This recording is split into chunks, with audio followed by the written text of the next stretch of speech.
First, I want to say that the movement that became the big anti-war movement in the United States took some time to develop.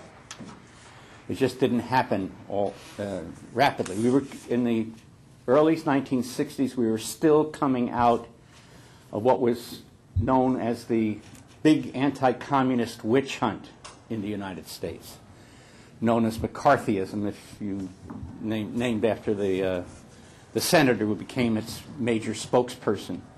But we were still suffering from that, and so it took time for this movement, which was supposedly, the war in Vietnam was fought in the name of anti-communism. So that's part of the background. The U.S. government's participation in the attempt to suppress the Vietnamese Revolution, which is what it was. It was a social revolution and a revolution for national liberation. Went all the way back to the end of World War II,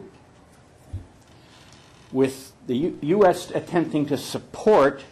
The U.S. supported, first of all, the reimposition of French colonial rule in Indochina after the Japanese were defeated.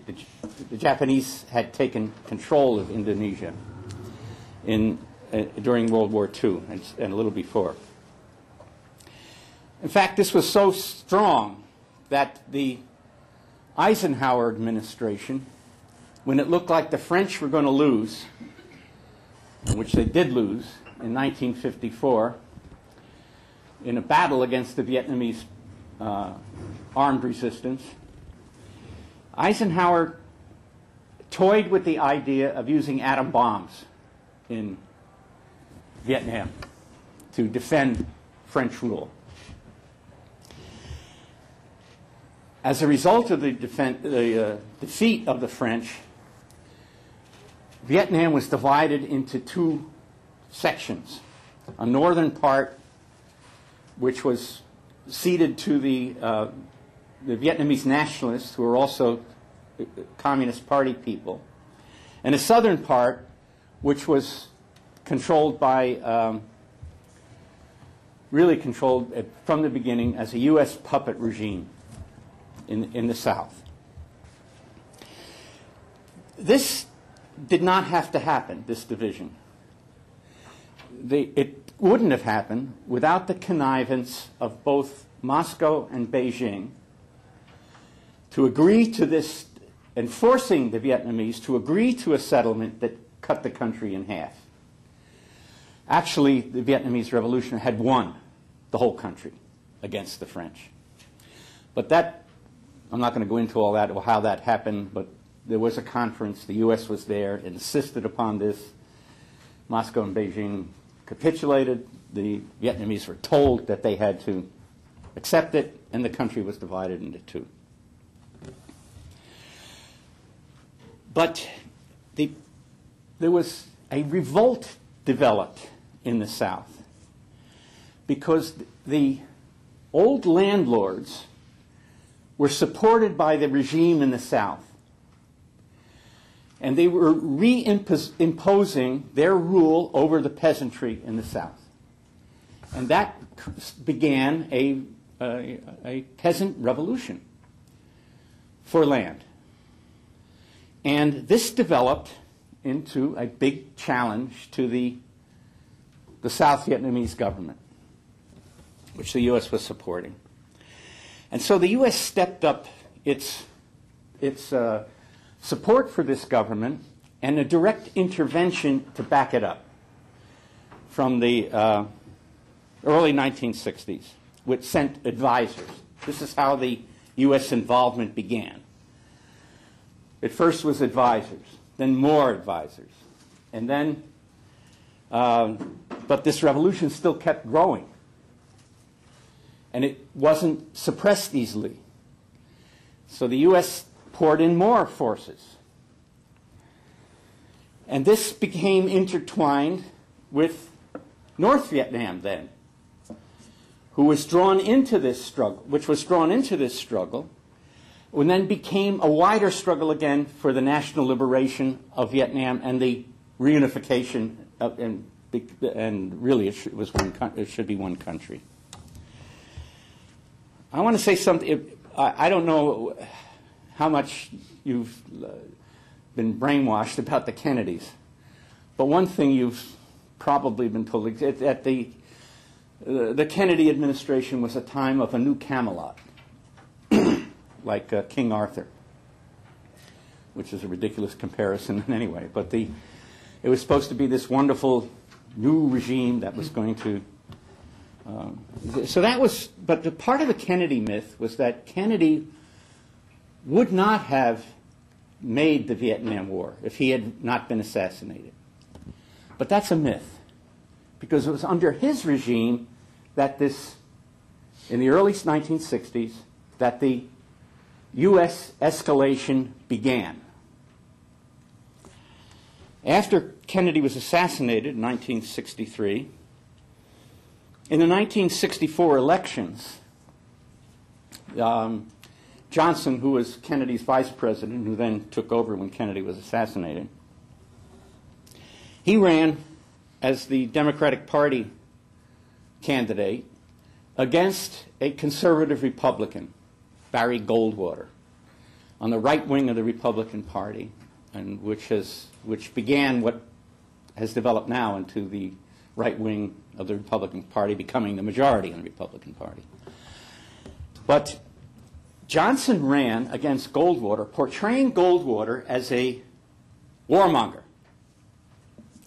And Johnson ran as a peace candidate. He had advertisements that if Goldwater won, there'd be a World War III. So there was a landslide for Johnson. Everybody on the left supported Johnson, except us, the small group in the Socialist Workers' Party, as a lesser evil. And especially since he was promising peace throughout the world.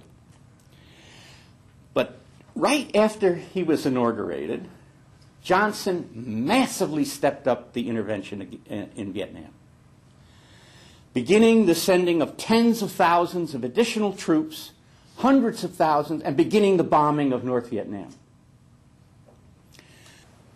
The Students for a Democratic Society decided to call what became the first major action in the United States against the Vietnam War. They called it for the spring of 1965. We thought, I'm talking from the point of view of the Young Socialist Alliance, is that the Students for a Democratic Society had made this big step forward, and it was going to lead the anti-war movement, or the next stages of it. But a peculiar thing happened. They came out of this march with all this prestige of having led this thing, and then they abdicated. Their leaders decided, and this was still a pretty small organization, that they turned away from organizing against the war, much to our surprise. So into this vacuum stepped three main currents. The Communist Party, whose allegiance was to Moscow, us, the Socialist Workers' Party and the Young Socialist Alliance, who came out of a tradition of resistance to Stalin led by Leon Trotsky, and a grouping of radical pacifists.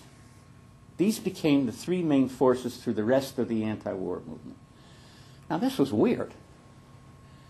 How could these radical forces start to step in and become really fights amongst themselves or throughout the whole movement, but become the real leadership of this great new movement that developed from this point? Because these were small groups. Anti-communism was still very strong. So how did that happen? The reason was that nobody else would do it. The natural people you might think of that might do it, say the trade unions, could have led this movement. But the trade unions were to the right of the Democratic Party on world affairs.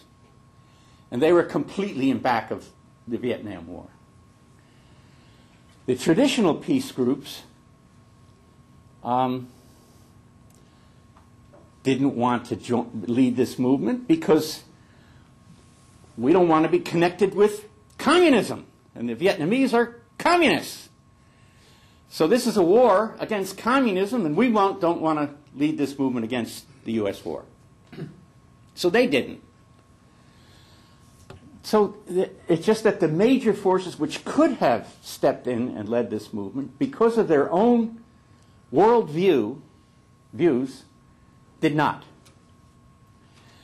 And so these other tendencies came to step forward. The big fight in the movement in the early days over the slogans was pro-Democratic Party people in the movement, including the Communist Party, put forward a different slogan, which was, we should negotiate with the United States. When they said we, they meant the U.S. government, should negotiate with the North Vietnamese and the South Vietnamese revolutionaries over and try to settle the war that way. But that was, see, that, in our view, was giving the United States some say over Vietnam. What was there to negotiate? This stunned the population in the United States. It was really the beginning of the end of the support for the war, because the government had kept saying to everybody, the famous phrase that the government used was, there's light at the end of the tunnel. We're going to win this. We are winning this. Does that sound familiar today? Bush's last speech? And it put an end to this discussion in the anti-war movement. Everybody came over to bring the troops home now as a result of this world-shaking event. 1967, there was a big demonstration in New York and in San Francisco. And this was when Martin Luther King, major leader of the civil rights movement in the South, came out against the war. The liberals went berserk with him. They attacked him. They yelled at him. They, don't do this. You're violent. You're going to destroy the black movement by doing it. But he did. And then he was joining others, the more radical wing of the student movement in the South, led by the Student Nonviolent Coordinating Committee, had already come out against the war. Malcolm X had come out against the war. There were hundreds of thousands of people in New York. We couldn't even see how big it was, because the end of the march at the United Nations, the beginning of the march at the United Nations, there were people still where the march was being organized that hadn't marched out yet. And they were being told by the cops which streets to go on and all that kind of thing. So it wasn't clear how big it was, but it was clear it was hundreds of thousands. He did something that has some echoes today. Okay, we're losing. Maybe we should just make the war bigger. Maybe invade Iran. Because we're losing it now, maybe we just make it bigger and raise the stakes, like a gambling addict losing at the table says, okay, double or nothing, or even worse odds. Put all my chips on the table. Maybe something will happen by making it bigger that will save us. So Nixon extended the war into bombing Cambodia and then into Laos. When this happened, the reaction, first on the campuses, became the greatest student strike in world history. something like 10 million students in the United States went on strike against the war. This was not organized by any tendency or even any of the anti-war organizations. It just exploded. We all joined it, of course. While the administration debated whether to try to drown the students in blood. There was blood. National Guard killed 4 students, shot into many more at Kent State University in Ohio. Then Nixon backed off.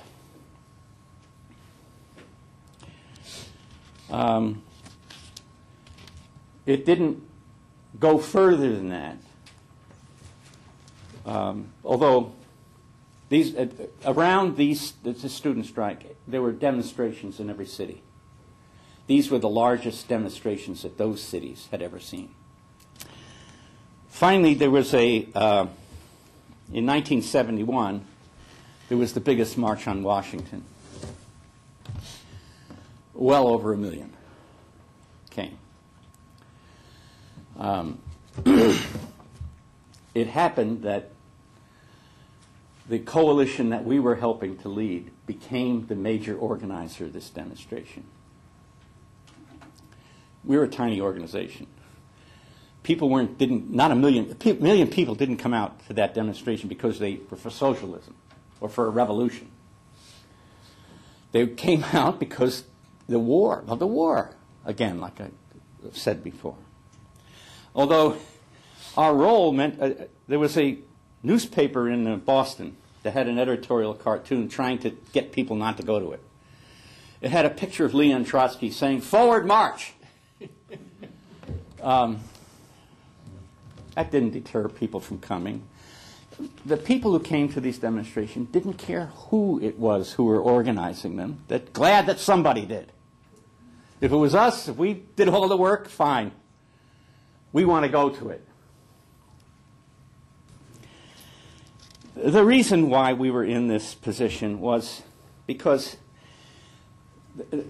there were splits and struggles in the anti-war movement around these issues. And those who wanted to go away from mass actions, every once in a while, there would be a split in big coalitions that would organize to build them. And it just so happened that there had been a split in a big coalition before, and we were left holding the bag, us and allies, of course. There was a big united front coalition, not just us by any means.